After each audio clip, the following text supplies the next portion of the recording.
বাজে রান্না।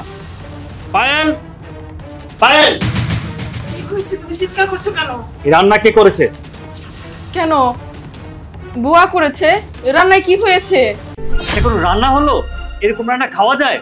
আমি তোমাকে বারবার বলেছি তুমি যদি নিজের হাতে রান্না করতে পারো তাহলে আমাকে খাবার দিও, আমি এই বুয়ার হাতে রান্না খাবো না। আরে কি আশ্চর্য! বুয়া, আমি না তোমাকে বলেছিলাম কিভাবে কি রান্না করতে হবে?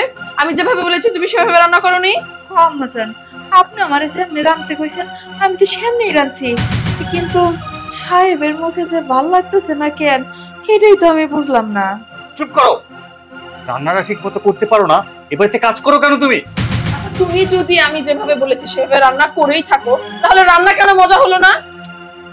কিন্তু ভাইয়া রান্না তো ঠিকই আছে, আমি কিছুক্ষণ আগে খেলাম, মজাই হয়েছে। তোমার কাছে এমন লাগছে কেন? শোন, তুই স্বাদের কি বুঝিস, রান্নার কি বুঝিস? তুই তুই চুপ থাক। আচ্ছা শোনো তো, তুমি মাথা ঠান্ডা করো, রাগারাগি করার দরকার নেই। আমি তোমার জন্য রান্না করে নিয়ে আসি, তারপর তুমি খাবার খেতে পারবে। বাহ, খুব সুন্দর করে বললে। তুমি এখন রান্না করতে যাবে আর আমি খাওয়ার অপেক্ষায় এখানে বসে থাকবো। দেখো, যা হবার তো হয়েই গেছে। হাতের রান্না তো মানুষের সবসময় একরকম হয় না। আর এই যে বুয়া, তোমাকে বলি, তুমি সবসময় কাজে অমনোযোগী। আমি তোমাকে একদিন বলেছি যে রান্না বাড়ায় যেন কোনো প্রবলেম না হয়, আমার কিন্তু চিল্লাচিল্লি শুনতে হবে, কিন্তু তুমি আমার কোনো কথাই শোনো না। এরপর থেকে মনোযোগ দিয়ে কাজ করবে। আর একটা কথা, এই ধরো, এই খাবারটা ফেলে দেবে আর কখনোই আমার জন্য তুমি রান্না না করো। যান এখান থেকে।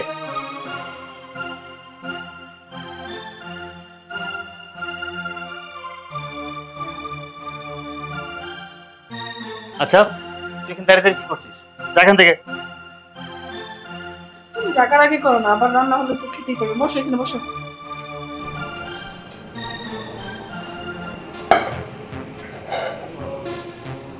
আচ্ছা, আমি কি এতই খারাপ রান্না করি? সারে তো এর আগেও খাইছে, দেখি তো।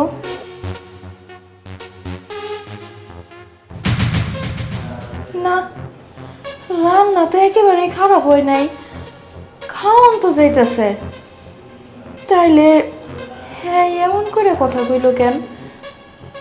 যাই হোক, আমি আর ওনার রান্না রান্ধুম না, খালাম মাই ওনার রান্না রানবো, সেগুলো ফেলাই দেই। এতগুলা ভাত তরকারি ফেলাই দিব? মানুষের বাড়িতে কাম করে এই খাওয়ানোর লেগা আর এই খাওয়ান ফেলাই দিব না।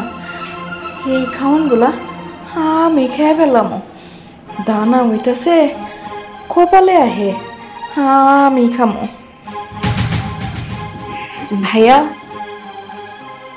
কি দেখছো তুমি? ওই দেখ, খালা ওই খাবারগুলো খাচ্ছে। খালা তো তোমার ফেলে দেওয়া খাবারটা খাচ্ছে। আর তাছাড়া আজকে তো খালার খাবারটা ভালোই হয়েছে, তুমি এমন কেন করলা? হ্যাঁ, খাবারটা যে মজা হয়েছে সেটা আমিও জানি, আর মজা হয়েছে বলেই এই নাটকটা আমি করেছি। আমরা প্রতিদিনই ভালো ভালো খাবার খাই, কিন্তু খাবার নিজে রান্না করে কখনো খায় না। আর তার আসল ঘটনা হচ্ছে তোর ভাবি। তোর ভাবি খালাকে কখনই ভালো খাবার খেতে দেয় না। আজকে খাবারটা আমি নষ্ট না করলে হয়তো আজকের খাবারটাও খালার ভাগ্যে জুটতো না। তাহলে তুমি যদি জেনেই থাকো তাহলে খালার সাথে তুমি কেন এমন করলা? শোন, আমি যদি ভালোভাবে বলতাম তোর ভাবি প্রতিবাদ করতো, আর তোর ভাবি খালাকে খাবারটা খেতে দিত না, তাই একটু নাটক করে খাওয়ালাম আর কি। আচ্ছা ভাইয়া, তুমি চাইলে তো খালাকে অন্যভাবেও খাওয়াইতে পারতা, তুমি এমন কেন করলা? শোন, আমাদের প্রত্যেকটা মানুষেরই উচিত কাজের লোকদেরকে ভালো কিছু খেতে দেওয়া। আমরা সবসময় তাদের কাছ থেকে ভালো কিছু খাবার আশা করি, তারা ভালো রান্না করে, এটা আমরা খাই। ও হ্যাঁ, আমি তোমার একদমই ভুল ভাবছিলাম। আচ্ছা সরি, কিছু মনে করছো? ইটস ওকে, এখন চুপ থাক। খালা কত সুন্দর করে খাচ্ছে, আমাকে একটু দেখতে দে। আচ্ছা, আমি আসি।